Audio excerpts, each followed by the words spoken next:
Le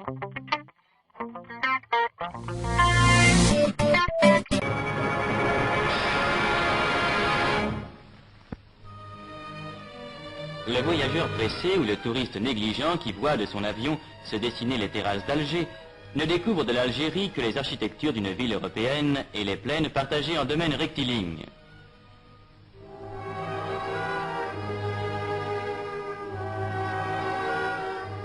Sur la route, si pareille aux routes de France, il retrouvera les paysages de l'Hérault avec l'immensité de leurs vignobles.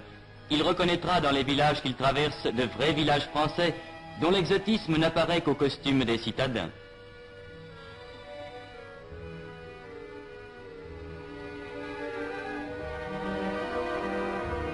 Il situera en Beauce ou en Brie ces plaines à blé dont les chaumes coupés hauts marquent seuls que nous ne sommes pas en France. Ce voyageur ne connaît pas la Kabylie, mais arrivant d'Alger par une route sans histoire, il en ouvrira la porte avec le marché de Tizi Ouzou.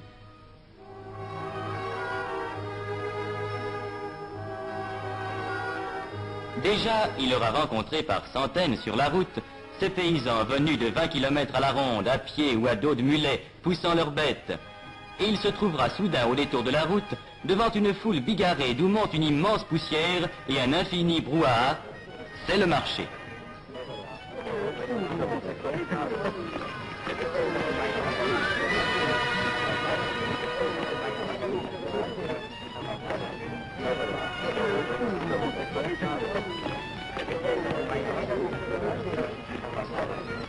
Là, 10 000 hommes peut-être se coudoient au plus près entre les bêtes attachées tête à tête et les échoppes en plein air où les artisans du coin offrent leurs marchandises. Là se rassemble pour une journée tout ce qui se vend et tout ce qui s'achète. Là se retrouvent tous les donneurs de nouvelles et aussi tous les marchands d'orviétans. Et comme les femmes kabyles restent au village, c'est aux hommes qu'il appartient de faire les achats, même les plus strictement féminins, qu'ils découvriront avec orgueil ce soir devant une famille émerveillée. Lieu de discussions infinies entre acheteurs et marchands, immense rendez-vous auquel toute la région chaque semaine est fidèle. Seuil pittoresque et coloré, seuil bruyant et agité d'une Kabylie laborieuse et secrète. Tizi Ouzou, qui a rang de sous-préfecture, est le point de transition où, dans un décor presque européen, se rencontrent les traces caractéristiques du vieux pays berbère et les apports de la vie moderne où le café mort et le marchand de sel, apanage des bourgs de la vieille Afrique, voisinent avec le garagiste réparateur de pneus des grandes routes modernes. Point de suture entre deux mondes, l'un banal à tous les yeux, l'autre encore trop inconnu, où cette route qui monte va nous faire pénétrer. Car déjà s'amorcent les premières côtes de Kabylie, avec cette route magnifique, dont les lacets découvrent à chaque tournant un paysage plus vaste. Cette route, vieille aujourd'hui d'1 siècle, a son histoire. Elle fut construite en 27 jours par les bataillons du maréchal Randon. Elle nous mènera à Fort National, l'ancien Fort l'Empereur, la première née des villes françaises en Kabylie, centre aujourd'hui d'une commune de plein exercice et d'une commune mixte qui groupent ensemble près de 90 000 âmes. Fort National est aussi l'un des centres d'où partent vers la France les Kabyles qui s'expatrient temporairement pour chercher travail et fortune.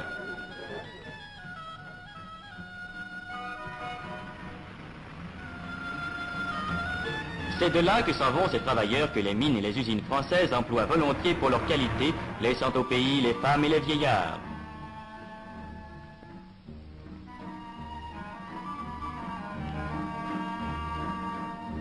Et l'on comprendra l'importance de cet exode au bureau de poste de Fort National, lorsqu'on saura qu'il assure chaque mois la distribution de quelques 30 millions de mandats envoyés de France à leurs familles par les travailleurs kabyles. Car le Kabyle, s'il accepte de partir pour gagner sa vie, garde au pays natal des attaches indestructibles.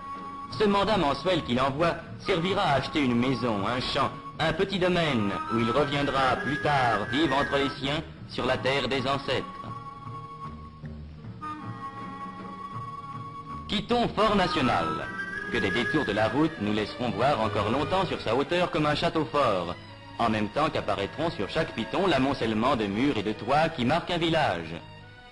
Car dans les temps anciens, les Kabyles, race autochtone, accrochés à leurs terres montagneuses, ont, par crainte des pillards et des envahisseurs, établi leur village sur les crêtes pour mieux résister aux attaques et aux incursions des conquérants.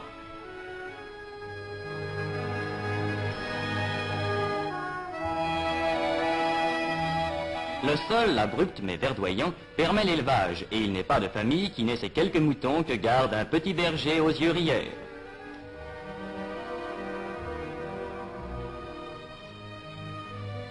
La terre est la seule richesse, la seule source de vie, la seule abondance. Pauvre abondance. Champs de Kabylie à flanc de coteaux, cultivés à force de peine, champs maigres qui laissent pousser de maigres moissons de seigle ou d'orge, d'où pendant des siècles le peuple kabyle a tiré son pain. Mais sur ces pentes, l'olivier abonde. L'apport français a développé dans le cadre familial cette culture qui donne à la Kabylie une part de son décor et une part de sa nourriture. À la saison des récoltes, on peut voir sur toutes les pentes ces groupes joyeux occupés à la cueillette, à laquelle tout le monde prend part.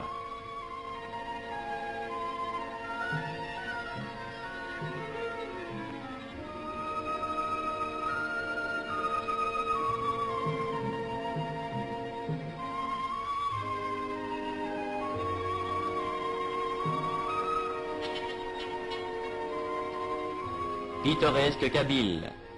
Il existe encore dans les villages éloignés de ces moulins primitifs, identiques à ceux qu'employaient les vieux berbères que ne purent abattre les Romains. Meules qu'ont remplacé aujourd'hui les moulins modernes, établis depuis une cinquantaine d'années dans les centres, mais qui continuent à verser le chaud liquide jaune d'or qui fera la joie du foyer.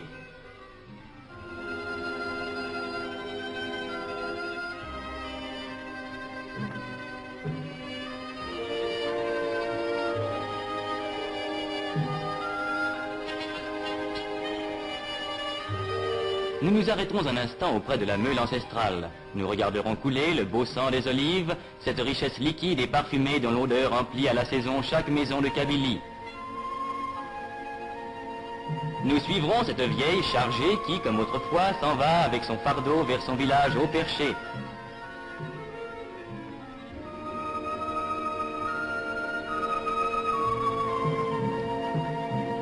Nous la suivrons sur ces sentiers de chèvres, qui étaient avant la venue des Français les seuls moyens de communication dans ces réduits montagneux, l'imprenable citadelle d'une race indomptable.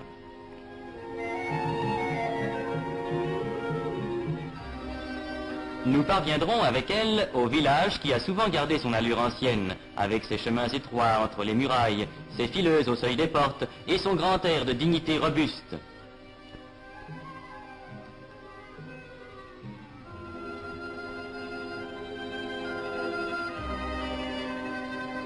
Et nous découvrirons en contrebas, allongeant l'agglomération de la longueur de tant de morts, presque mêlés aux champs, le cimetière sans clôture où dorment depuis des siècles tous ceux qui dans ce même village ont labouré le sol, cueilli l'olive et labouré le sol, cueilli l'olive, élevé des murs et sommeillé à l'ombre des figuiers.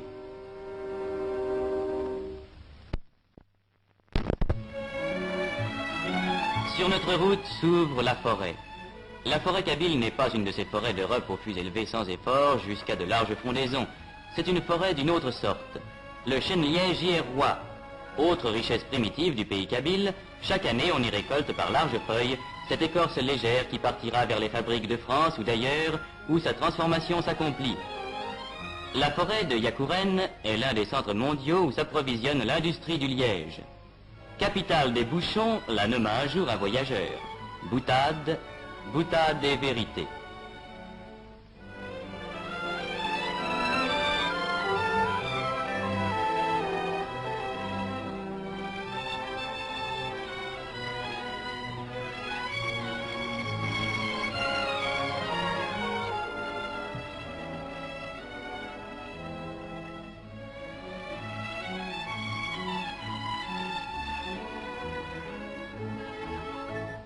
Reprenons la route. Par de nouvelles côtes, nous atteindrons Michelet, qui étage ses maisons le long de sa grande rue à 1085 mètres d'altitude, et d'où l'on découvre un paysage montagneux barré au fond par les plus hauts sommets du Djurdjura, les crêtes de la Kouker et la pointe de l'Alla Khadidja.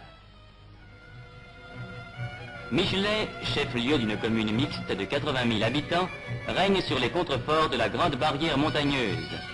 Dernier centre sur la route des montagnes, Michelet aligne le long de ses bâtiments modernes ses spectacles pittoresques et contrastés, le palabre des vieillards et au pied de sa mairie, l'écolier devenu écrivain public.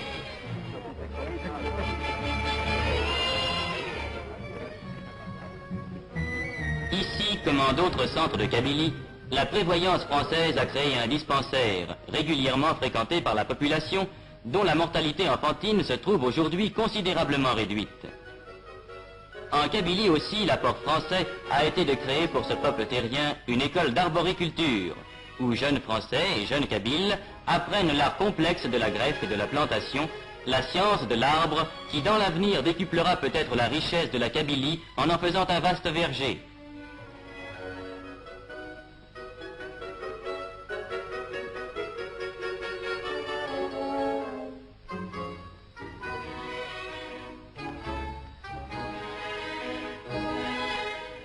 C'est près de Michelet que s'élève l'ouvroir d'Aït-Ichem, créé voici 50 ans à la demande du pacha d'Abdesselem et réservé aux fillettes kabyles. Chaque jour on les voit, ces fillettes vêtues de cotonnade à la mode du pays. Ces fillettes qui, pour la première leçon, ont appris la propreté physique, à qui l'on donne en même temps l'instruction et un métier. Car cette école, qui a fait dans tout le pays kabyle la renommée d'Aït-Ichem, est l'une des grandes réussites de l'apport français.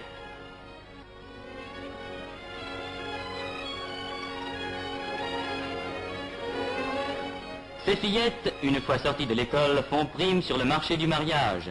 Elles parleront français et sauront, selon les meilleures techniques, tisser ces étoffes et ces tapis d'un dessin subtil et d'un art à la fois primitif et compliqué qui compte parmi les témoignages de l'art berbère.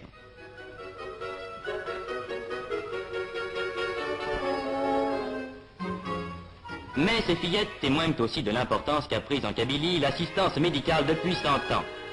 À Michelet, et c'est un exemple entre autres, les fillettes d'Aït-Ichem vont régulièrement subir un examen de santé à l'hôpital Sainte-Eugénie, où le personnel et le matériel répondent aux plus extrêmes exigences.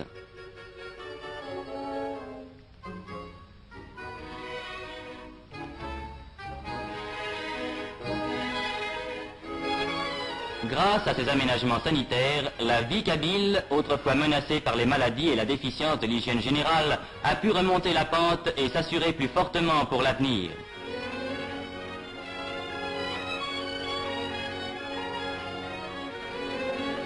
La population, si elle a longtemps marqué une certaine répugnance pour les soins de la médication européenne, s'y est maintenant habituée, et hommes et femmes font maintenant très couramment appel aux services installés par l'administration française.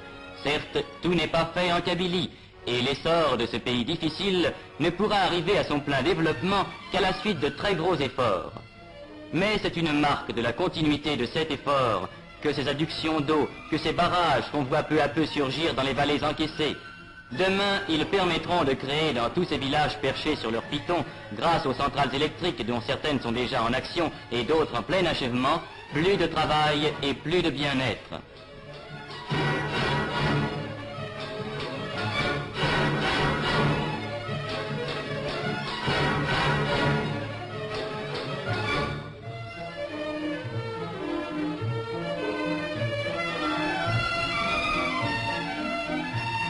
La force électrique donnera du travail et du pain à cette terre peu hospitalière où une race n'a pu vivre qu'à force de volonté.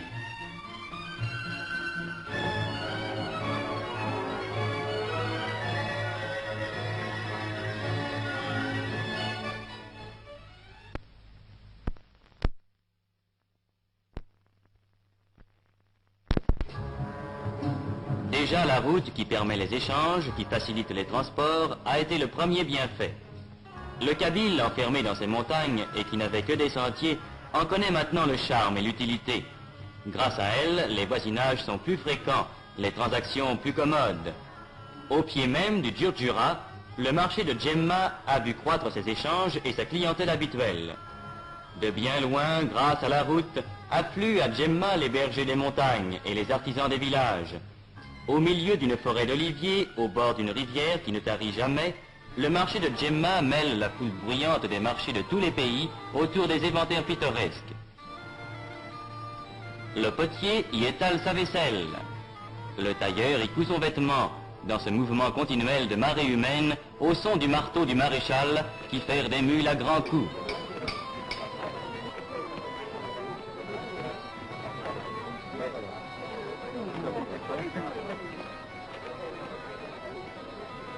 Mais la caractéristique de Djemma, c'est son marché aux bestiaux et sa boucherie en plein vent où en l'espace d'une journée des centaines de bêtes passent à l'abattoir. Tableau brutal et haut en couleur, où la vieille Kabylie apparaît dans sa truculente robustesse.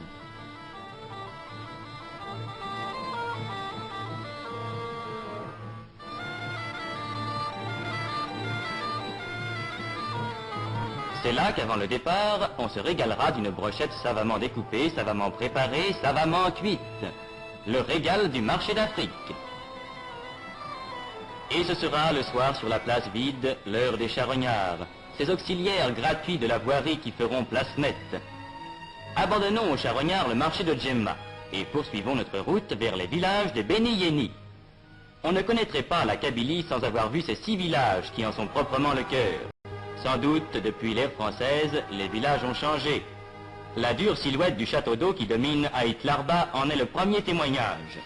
Car aujourd'hui, ces 6 agglomérations qui groupent la plus forte densité humaine en pays kabyle, 248 habitants au kilomètre carré, connaissent sur leur sommet le miracle de l'eau vivante, cette eau qu'il fallait naguère charrier le long des pentes.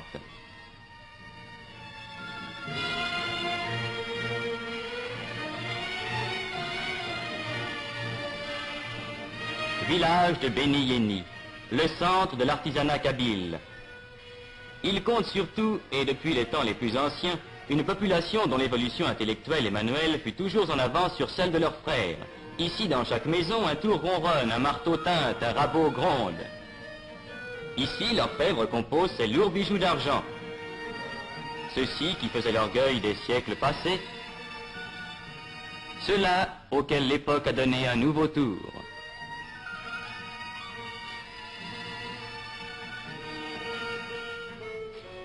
Là, l'ébéniste ajuste ses coffrets délicats incrustés de nacre ou d'ivoire, dont les dessins gardent le caractère d'un art particulier resté pur des apports étrangers.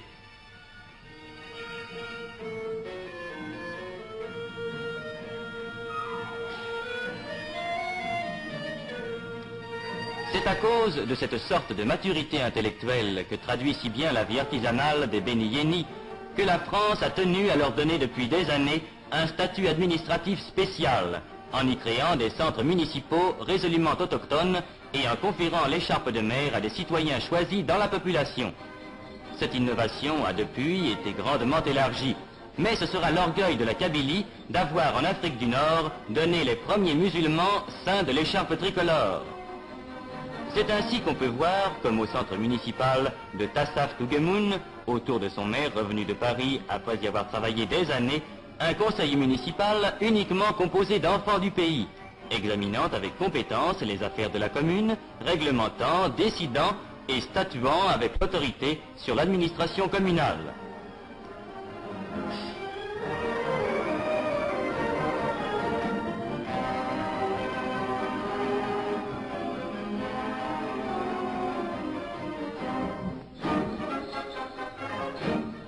C'est pour une part aussi à cette maturité de la Kabylie prise comme exemple que l'exercice du droit de vote a pu être instauré dans l'Algérie sans difficulté et sans trouble moral. La démocratie est d'ailleurs depuis toujours dans les usages et dans la vie du pays, et il n'est pas inutile de rappeler que les Kabyles ont de tout temps vécu au milieu de leurs montagnes dans l'usage journalier des règles de la vie démocratique. À ce peuple évolué, la vie française se devait d'apporter les bienfaits exigés par l'intelligence. C'est pourquoi, dès 1883, cette école, la plus vieille école française d'Afrique, s'élevait à Taourirt Mimoun. Vieux mur où depuis plus de 60 ans sont passées plusieurs générations de Kabyles et où sans conteste s'est forgé dans les âmes des enfants qui y passèrent le vrai sentiment de la solidarité française. Depuis, l'œuvre s'est affirmée. Les écoles se sont multipliées, l'instruction s'est développée. Déjà, la Kabylie fournit des instituteurs, et il n'est pas rare de rencontrer parmi eux des ménages d'instituteurs, lui kabyle, elle française. Ainsi, dans la plus vieille école d'Afrique comme dans la plus récente, cette école destinée aux filles, extraordinaire révolution car jusqu'ici la coutume kabyle s'y opposait, s'opère la grande tâche d'instruction et d'éducation qui assurera au peuple kabyle les gages d'un avenir florissant. Fillettes de Kabylie élevées dans le climat et le goût de l'instruction française, elles seront demain dans leur foyer les meilleures tenantes de la raison française.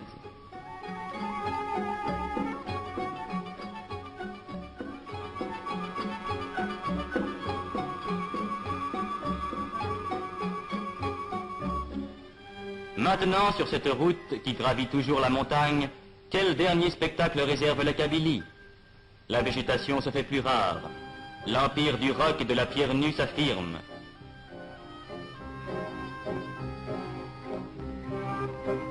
Un dernier village perdu dans sa montagne qui allonge ses toits étrangement plats, prescience d'un autre monde. La montagne toujours plus rude, toujours plus sèche. Et tout à coup, au détour de la route, cette caravane qui a passé l'école et qui vient du désert.